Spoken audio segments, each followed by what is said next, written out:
Yep. Okay, Highland Park shooter's father. We have Glenn Kirschner live in studio because a lot of people dying to ask you this question. You know, he's the police saying, of course, he could be held criminally liable. He's saying he's not afraid of being held criminally liable. I'm reading the thing he signed, Glenn.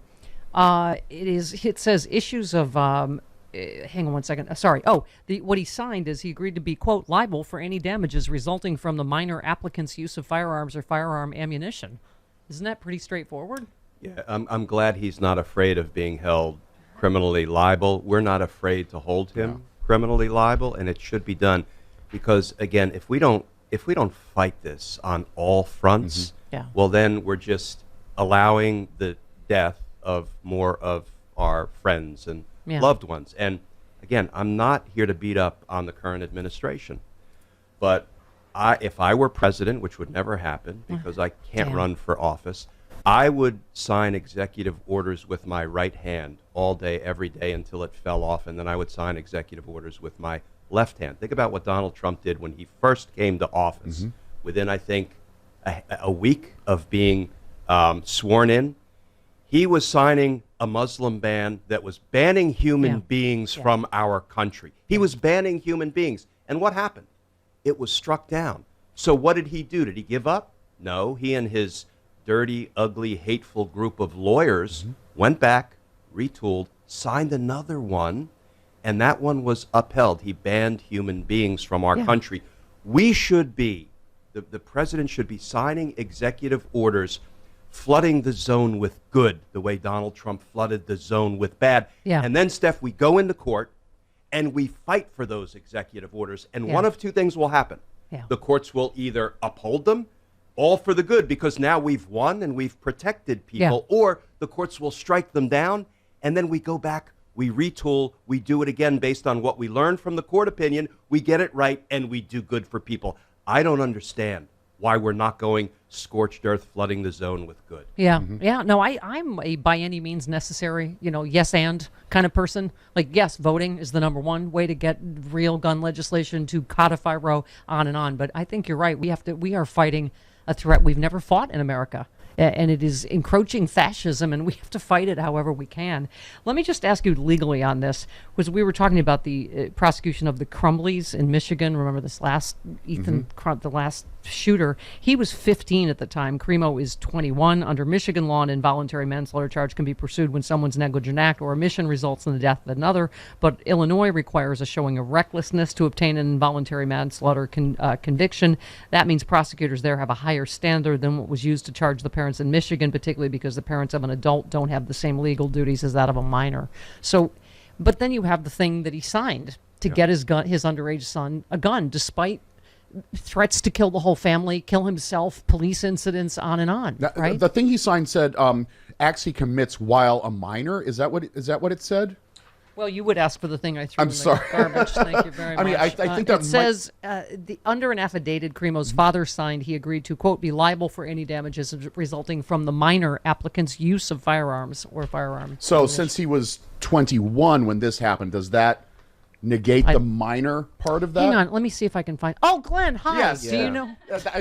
First of all, lawyers are the worst. I can't. That's self-loathing, maybe. But here's the thing, Chris. It's an excellent point, because to answer that legal question, you know what we have to do? What? We have to bring a charge.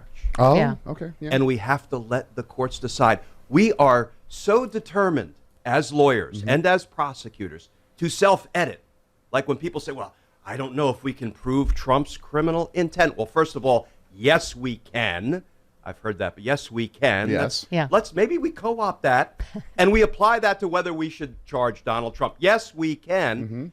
But really the only way to definitively figure it out is present it in court and let a judge decide and let a jury decide, because we can, engage in legal navel gazing all day, every day about, is this enough? Can we prove that? The only way you know is if you take the legal maiden voyage. And does it sound like recklessness for the father of this mass murderer to have done what he did and enabled his son to do what he did? It sounds like recklessness to me. But the only way we know is if we bring a charge and we litigate it. And there's no shame in losing a difficult case. But there's nothing but shame in Yeah. declining Okay. to bring a case for fear of losing. Yeah. Let's go back. Why can't you run for president? Was that thing that happened with the guy in Reno? I don't think I can be a fundraiser. I'll tell you what, Steph, if we go to publicly financed campaigns, go. my hat is already Oh, okay. in the ring. All right, and I just say that guy in Reno had it coming. Just if I need to testify for Glenn, I'm just kidding. It's a little joke. Steve in where's Steve? Half Moon Bay, California. You're on with Glenn. Hey, Steve. Let's discuss the Dixon memo. What's Attorney General Glenn Kirschner going to do to end the Dixon memo and unconstitutional taking of power by DOJ? Thanks, guys. Oh, right. I guess he'll take his answer Okay, off Steve, air. what memo? Is it the one you can't prosecute a sitting president, or which? I think so. Okay, Yes. so, oh, yeah. Nick, did he mean Nixon memo or Dick? I don't know what he meant. Go ahead. The OLC memo. That's what I thought. Okay. So first of all, that is a horrific opinion that you can't prosecute a sitting criminal president. That, I've always said that we don't become a banana republic by prosecuting criminal politicians. We become a banana republic by refusing to prosecute criminal politicians, because I contend you can draw a straight line from Nixon getting away with his crimes, receiving a proactive blanket pardon from Gerald Ford, a straight line to what Donald Trump knew he could get away with. And he's still getting away with it. And by the way, 60% almost want Trump prosecuted already before we've even reached the end of the January 6th televised hearings. And let me just say, watching what is it? What I love, Gaslit. Yes. The series I just finished watching. The reason Ford lost is that he pardoned Nixon. Yeah. Like, they wanted justice then. But Americans want justice now for Donald Trump. Let me go on record as saying Donald Trump will be prosecuted. I happen to believe he will be prosecuted both in state court and in federal court. So the OLC memo has nothing to do with whether you can prosecute a former criminal president, only a current criminal president. So that will fall by the wayside. But there are so many what I call quaint little norms and traditions that govern the Department of Justice, like the election holiday. We have a policy at the Department of Justice that says we should try to take no overt law enforcement act within 60 days of an election because it could be perceived as partisan. It could interfere in the election. Now, let's set James Comey aside. I was just going to say, I don't care about his IRS audit, just for what he did in 2016. He screwed the pooch is what he did. He did. But that's a quaint little norm and tradition. But right now, Steph, we have insurrectionists in Congress running for re-election. We want to give them a 60-day election holiday so they can more firmly entrench themselves in Congress and continue to destroy our democracy from within? I don't think so. Trump is so transparent and ham-handed. Of course, he's already leaking that he's going to declare for president early. I mean, because he thinks that will stop Merrick Garland politically from being able to prosecute him. Will it? No, everybody should know. Declaring he's not president. Yeah. No, declaring that you're a candidate. But he thinks it'll make it look more political if Merrick Garland prosecutes him. The people who are unmoved by facts are going to buy into any claim Donald Trump makes. He can only fool the gullible. Let's face it. But no, declaring that you're a candidate does not prohibit the Department of Justice from prosecuting you. Right. Nancy in L.A., you are on with Glenn. Hello, I need help. Okay. Okay, go ahead, Nancy. Welcome. Hello, Nancy in L.A. Go ahead. Can you hear me? Yep, yes. Go ahead. Paula.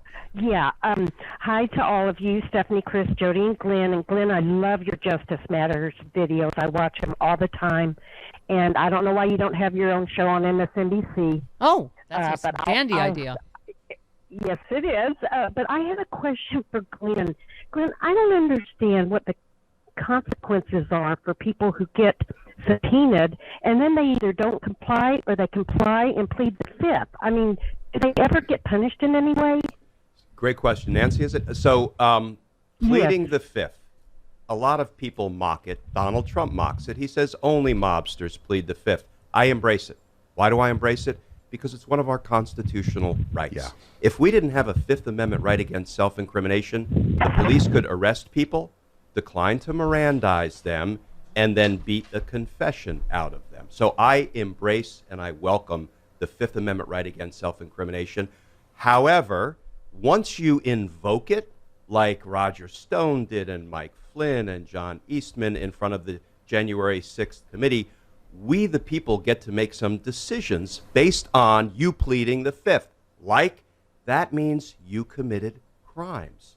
And your truthful testimony would incriminate you. So in the court of public opinion, and frankly in civil cases, when people plead the Fifth, we can use it against them. But in a criminal case, you can't tell a jury, hey, this person on trial over here invoked their Fifth Amendment right against self-incrimination. Ladies and gentlemen, doesn't that make you think they're guilty? That would be weaponizing a constitutional right in criminal court. We're not allowed to do that. So I embrace people's right to plead the Fifth, but it does tell us something. And even as an extension of that, when people ask for pardons, well, that's an announcement that I committed a crime. Yeah. I want to get away with it, and the only way I can is if a corrupt president will pardon me. Yeah. So, listen, I think we're going to get some blockbuster stuff from the J6 committee in the coming weeks, and I think it's going to continue to move the needle not only of public opinion, but inside the Department of Justice, and eventually we're going to see indictments.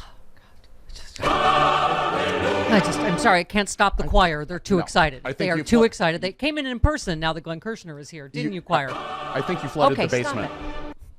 Yes, I did. I did flood the basement. This is a little euphemism. The kids are calling it.